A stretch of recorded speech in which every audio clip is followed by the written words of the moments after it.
Good morning, comic book fans. Welcome back to Ka-Pow Comics Best of 2023 Countdown. As we get close to the end, there's a lot less things that I can say are better than this. And I'm sure some probably quite clever people amongst you have figured out what number one is going to be. But until we get to that point, let's do number two, shall we? It's the Immortal Thor by Al Ewing and, if I remember correctly, Martin Coccolo. And it is spectacular. But before I get too far into the many, many reasons why this is fantastic and why it's number two in the Best of the Year, it is worth pointing out that it is not the same thing as Immortal Hulk. Yes, it has the word immortal at the beginning. Yes, it is written by Al Ewing. But they are very different characters with very different settings, very different stylistic choices. If you're the kind of person who says, I've liked Immortal Hulk, so I liked Immortal Hulk, I did like Immortal Hulk, and I tried Immortal Thor and it's not the same thing, so I didn't like it, then, yeah, I don't know what to tell you, you just don't understand media.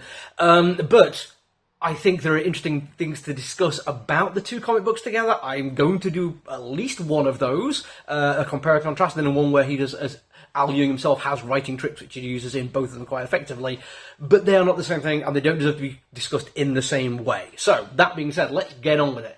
So, in the first issue of Immortal Hulk, right, there's this fantastic bit where he does two double-page spreads in a row, both showing off the size and grandeur and the horrifying nature of Hulk, because Hulk is the villain in this story.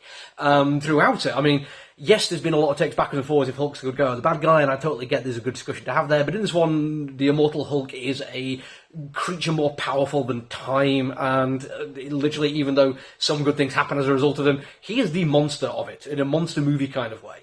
Immortal Thor does something similar. It has the massive, amazing double-page spreads, but it chooses them to instead of looking at the size of the creature, the size of the horror, it looks at the scope and the scale of the stories, and straight away that made me think, yeah, I think I'm going to enjoy this. I think this is going to be fun. You read the back matter in issue 1 and you get a sense that Al Ewing has got the similar kind of idea. He wants this to be a fun comic book. It's not to say it can't go to some dark places. The Thor comic books have in the past gone to some pretty dark story ideas, and they've done some good things with them. But Thor as a character is a massive golden retriever. I mean, he's amazing, and he's happy and bouncy, and he's got, like, weird siblings, and some very, very cool friends, but he's still a character full of joy at heart, and it's really nice to see Ewing take that on, and even in dark moments, let Thor be Thor, and he understands this kind of fundamental aspect of the character, and why, although there are comparisons between Hulk and Thor, a la the strongest Avenger kind of conversations, they differ in so many fundamental ways that they're always going to be distinct and unique, and that is fantastic, and that is brilliant. But it does an awful lot more than that as well. First off, Mark Coccolo is a brilliant artist. His scale is just outstanding. The level of detail he can put in stuff and still make it look galactic in nature. The characterization he puts on these epic scale monstrific creatures that stride the horizon, but still puts the detail into a wry smile and the action sequences that flow so dynamically. He is absolutely brilliant. And he's not somebody I was really paying that much attention to before. I think he's been in an artist on maybe two things I've read in the past that I've quite enjoyed. But this ability to show the scale and the scope that Ewing was trying to do, this is what made him stand out for me. And it shows this really nice symphony of basically the artist and the writer working together. They do everything so well together. But it is the writing more than anything else which made me enjoy this one, and it happens over a bunch of different reasons.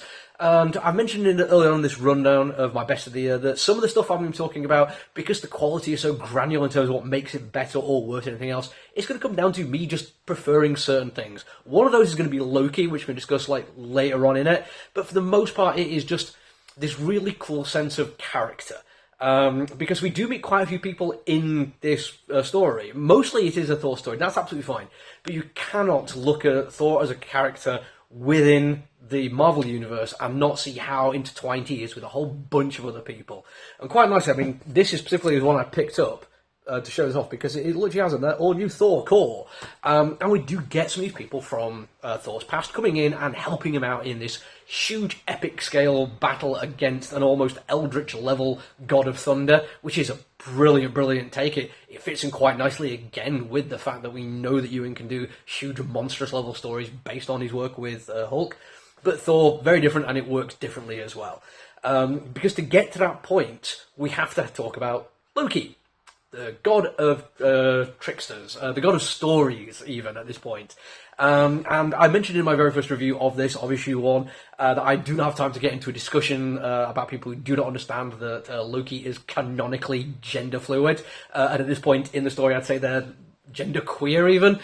And they have so much fun with it. It's brilliant. They have played with gender in any way they see fit. They refuse to just stick to androgyny, but still embody both. It is wonderful to see, and the artistic choices are fantastic. And Ewing clearly has a good head and shoulders for representation when it comes to this. One of the things he does really, really well is the relationship between Thor and Loki.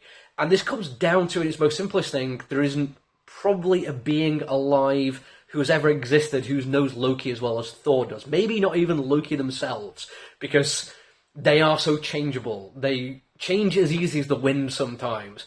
But there's a fundamental aspect to them, which Thor, being their sibling for countless years, knows better than anyone else. Which means, when Loki turns up, presenting as they do, Thor just doesn't make a big deal out of it. She's like, hey, hey, how you doing? It's been a while.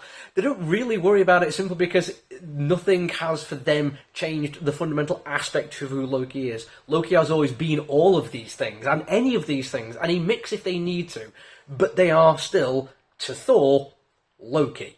And it works brilliantly. I've seen some media where trans representation has been ignored. We've had trans actors playing parts, and it's never come up that they're trans at all, and I like the idea of living in a world where that's the way it should be, but a more realistic take on it should be that people respond to it.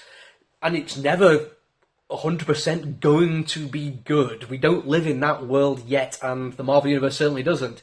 But the way Thor responds to it, is it just taking it in his stride, does feel 100% accurate to the character. It feels like a 100% authentic voice for Thor just to be like, hey Loki, and that's all it really comes down to. I think it gets mentioned at some point later on, and Thor's like, yeah, it's cool. That's it. It's brilliant. It is so joyous. And he trusts Loki so much that even when Loki turns up and is the villain for a little bit of this story and strands Thor on an alien world with no hope of rescue or escape, Thor trusts that this has been done for a reason and figures a way out of the problem. And it's fantastic to see, because it's not the most complicated solution to a problem, but it shows Thor's mindset and the fact that he does trust Loki and works through it in a way that makes sense for him. And when he finds a solution, he also understands that because he knows Loki as well as he does, he uses Loki in his final solution by playing up to Loki's ego. And even that's fantastic. Another great thing that Ewing does, and this is another one that I've seen in Immortal Hulk, which is he has no problem tying into previous stories for the character. Now, for Hulk, I have to admit, I didn't really know that much. There's a couple of bits here and there I was aware of, but he has a fantastic knack of just interweaving these character aspects and these story aspects without having to tell you everything about them. There's no little box out saying you need to go and read Marvel Secret Wars, Secret Invasion, Chapter 3 of the X-Men spin-off or anything like that. He just puts this information in it so it makes sense at the time. You can go and find out more if you want, but you don't need to because everything you need for the story is there. Now, I didn't really get much of that from Hulk because I don't know much about them. I don't even know that much about Thor, but what I do know is a little bit about Beta Ray Bill because I've read the Daniel Warren Johnson thing, and they have a little bit about the relationship between Thor and Bill in that, and you get a little bit of payoff from that in this story. It doesn't go into the full details of it, but again, it shows Thor just being Thor and wonderfully accepting that he's made a mistake, not trying to disable, not trying to explain away a mistake, not trying to limit his involvement in the mistake. He just admits he's made a mistake, apologises for it, and does his best to make amends in a way which would move on and not make the mistake even worse. It's brilliant, and because I've read the little bit of background, or a little bit of the background to it, I could see exactly how he did it. So when he did something similar with Aurora, because yes, Storm was also there, I totally trusted that it made sense in the same way. I didn't need to have read all of that, because I know that Ewing absolutely nailed it completely. All of these things come together just to be a fantastic character study across multiple characters and their relationships together, how important some of them are, how vital some of them are, including the Northern Pegasus, who's apparently a Union member. A fantastic character. I'm really glad they made a reappearance. But it comes together in such a way that adds to the story and makes the characters better, and that makes the story better. It is a delight to read it. It's one of the few comic books that I will stop my delivery schedule when it's arrived, and I'll just sit and read it before I do anything else, because it is so damn good, so joyful, and so much fun to read. I hope you've been enjoying it if you've been picking it up yourself, and I really hope you're going to carry on with it, because I'm in for the long haul on this one. I'm looking forward to every single issue as it comes out. That's it for me right now, though. We've got number 1 coming later, and as I say, some of you may have already figured it out. Until then, though, look after each other, everyone. Stay safe. Bye!